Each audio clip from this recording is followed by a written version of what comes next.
The guys, my generation, don't always just look to the young people to find issues or to point out what's wrong in their community. There are a lot of good young men that are wanting to do some things, but they need somebody like us to give them a little push.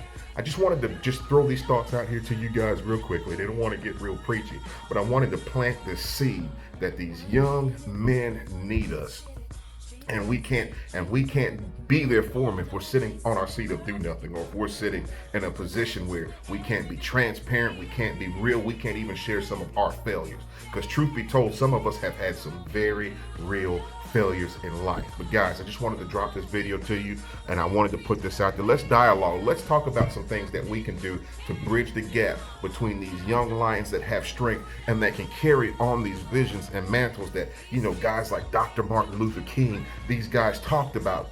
Let's bridge the gap and keep this thing going, because without these young people, there is no tomorrow. Let's do the work, guys. Let's bridge, let's talk, let's go to work. Y'all be blessed.